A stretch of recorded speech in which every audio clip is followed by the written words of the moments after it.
کہ اقبال نے بڑی تھوڑی عمر پائی، 61 سال، 61 سال کی عمر پائی۔ 1877 میں پیدا ہوئے، 1938 میں انتقال ہوا۔ ہماری جماعت گئی 96 میں انڈونیشیا۔ اس وقت جنرل حبیبی صدر انڈونیشیا تھا، تو اس سے ملنے گئے تو اس نے کہا، ڈاکٹر اشفاق صاحب رحمۃ اللہ علیہ تھے، یہ طاہر اشفاق اور طارق اشفاق کے والد تھے، ان سے کہا کہ آپ کو پتہ ہے ہم نے جنگ آزادی کی ابتدا کیسے کی؟ میں نے کہا یہ ہماری تو پہلی ملاقات ہے۔ کہا آپ کے اقبال کی شاعری اور آپ کے لیڈر محمد علی جناح رحمۃ اللہ علیہما، اس کی تقریریں اور ان کی شاعری کو ہم نے انڈونیشین زبان میں ٹرانسلیٹ کروایا اور پھر اپنے قوم کو اس پر اٹھایا اور ابھارا اور پورا ملک آزاد کروا لیا۔ یہاں اب تو خیر سب کچھ چلا گیا، یہاں والوں کو نہیں پتا اقبال کون ہے، تو باہر کسی کو کیا پتا ہوگا؟ محمد علی جناح کون ہے، باہر والوں کو کیا پتا ہوگا؟ انہوں نے بیٹا پیغام پہنچایا، اور بڑی زندگی کے آخری 30 برس پہلے ان کا ذہن اور تھا۔ انگلینڈ گیا پڑھنے، اور وہاں کا فلسفہ پڑھ کے ذہن غلط اور ہونے کی بجائے سیدھا ہو گیا۔ انہوں نے اپنے نبی کو پڑھا، قرآن کا مطالعہ کیا، اور پھر ان کے منہ سے الفاظ نہیں، پھول گرتے تھے اور شعلے کبھی بھڑکتے تھے۔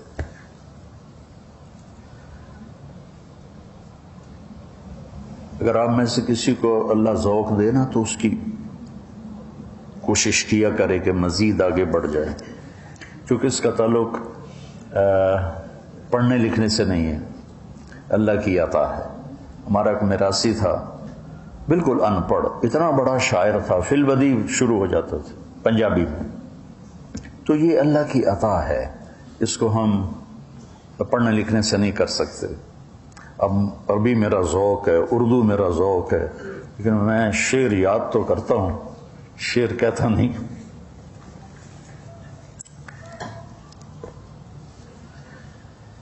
اقبال رحمۃ اللہ علیہ نے امت کو پیغام دیا، امت کو جگایا، امت کو حوصلہ دیا، قرآن کے پہلوؤں کو، سیرت کے پہلوؤں کو شاعری میں ڈبو دیا۔ اور مولانا علی میاں رحمۃ اللہ علیہ فرمایا کرتے تھے کہ اقبال کی فارسی کی شاعری اردو شاعری سے بھی، ان کی اردو شاعری سے بھی زیادہ بلند ہے۔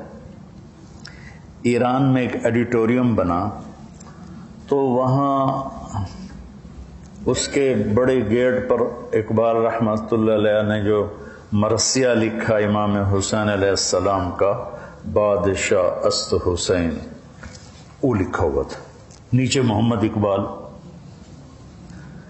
تو ان کا جب آیا نا مہمان خصوصی افتتاح کرنے، تو اس نے ایسے اس کو پڑھا، دیکھا نیچے اقبال۔ وہ کہنے لگا تمہیں ایران میں کوئی شاعر نہیں ملا کہ تم ایک ہندی کو یہاں لے کر آ گئے ہو؟ تو انتظامیہ جنہوں نے بنایا تھا کہنے لگے حضور آپ ہمیں کوئی شاعر نکال کے دے دیں ایران کا جس کا کلام ایسا ہو، تو پھر ہم یہ مٹا دیں گے، وہ چڑھا دیں گے۔ تو وہ آگے چپ ہو گئے۔ اس کی فارسی شاعری بڑی زبردست۔ تو امت کو پیغام، اللہ سے باتیں، کیوں ضیاءکار بنوں سود فراموش رہوں، فکر فردا نہ کروں، محو غم دوش رہوں، نالے بلبل کے سنوں اور ہماتن گوش رہوں، ہم نوا میں بھی کوئی گل ہوں کہ خاموش رہوں۔ اب یہ وہ اللہ سے بات کرنا چاہتا ہے، امت کو ماضی یاد دلانا چاہتا ہے۔ ساز خاموش ہیں فریاد سے معمور ہیں ہم، نالا اگر لب پہ آتا ہے تو مجبور ہیں ہم۔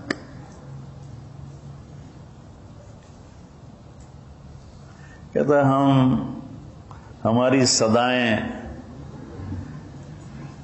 گونجتے گونجتے گونجتے گونجتے ہمارے سازوں کے تار ہی ٹوٹ گئے، تو ہم ساز خاموش بن گئے۔ لیکن پھر بھی اگر زبان پہ آہ آتی ہے تو ہم مجبور ہیں۔ تھوڑا تھوڑا نمونے سنا تو سارا دن، اب وہ پلٹے اس طرف کہ یا اللہ ہم نے تیرے دین کے لیے کیا کیا، تھے ہم ہی ایک تیرے مارے کا آراؤں میں، خشکیوں میں کبھی لڑتے کبھی دریاؤں میں، دی اذانیں کبھی یورپ کے کلیساؤں میں، کبھی افریقہ کے تپتے ہوئے صحراؤں میں، شان آنکھوں میں نہ جچتی تھی جہاں داروں کی، کلمہ پڑھتے تھے ہم چھاؤں میں تلواروں کی، تجھ سے سرکش ہوا کوئی تو بگڑ جاتے تھے، تیر کیا چیز ہے ہم توپ سے لڑ جاتے تھے، نقش توحید کا ہر دل پہ بٹھایا ہم نے، زیر خنجر بھی یہ پیغام سنایا ہم نے۔ کیا شاعر!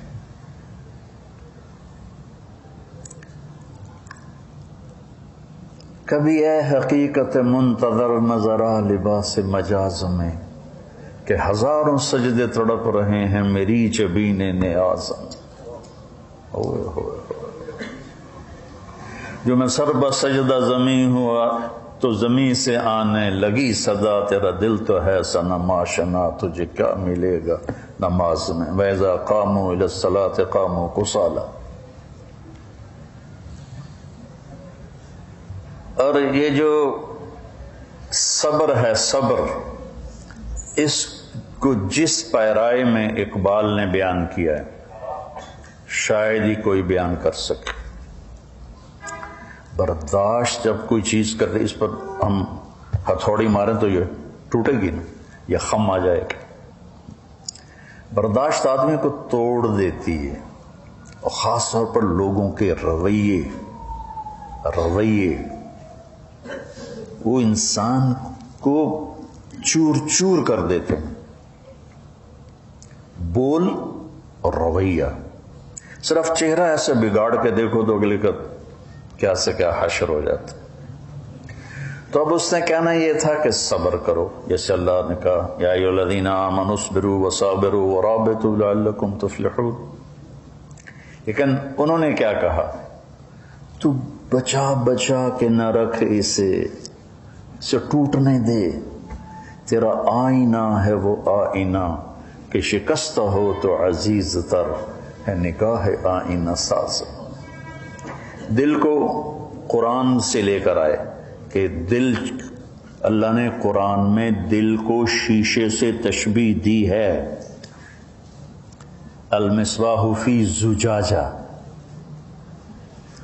تو یوں کہا کہ اگر لوگوں کے رویوں سے تیرا دل ٹوٹے تو ٹوٹنے دے، یہ جتنا بکھر کے آئے گا اتنا تیرے رب کو پیارا لگے گا۔ انا عند المنکسرۃ قلوبہم، حدیث قدسی اس میں بیان ہوئی کہ میں ٹوٹے دلوں کے قریب ہوتا ہوں۔ تو ایک آپ لوگ اپنے فارغ اوقات میں، یا جب اللہ تعالیٰ آپ کو آگے موقع دے، تو آپ اقبال کو ضرور پڑھیں۔ میرے والد صاحب پڑھتے تھے اور روتے تھے، میں چھوٹا سا تھا تو ان کو فارسی بہت آتی تھی، حالانکہ ذمہ دار آدمی، لیکن انہوں نے 1940 میں BA کیا تھا، 1944 میں، تو ان کا بڑا ذوق تھا۔ تو وہ پڑھتے تھے اور روتے تھے، پڑھتے تھے اور روتے تھے۔ تو اللہ نے اس بندے سے پیغام دلوایا، امت کو پیغام دلوایا۔ اب اللہ کی طرف سے جواب آیا، آئی آواز غم انگیز ہے افسانہ تیرا، اشک بے تاب سے لبریز ہے پیمانہ تیرا۔ اب اللہ کی طرف سے بول رہا ہے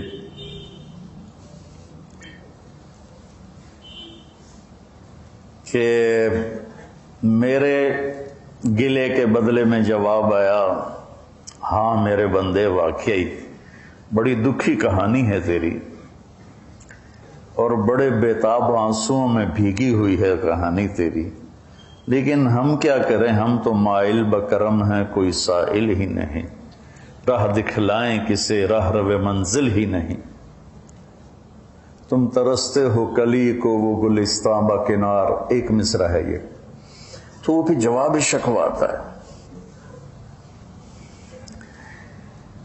کہ میں تو دینے کو تیار ہوں، آؤ تو صحیح، ہم تو مائل بکرم ہیں، آ جاؤ، کوئی مانگے تو صحیح، کسے راہ دکھلاؤں، کوئی راہ ڈھونڈنے والا، کوئی راہ کا تلاش کرنے والا، کسی رہبر کی تلاش میں ہو تو میں راستہ دکھلاؤں۔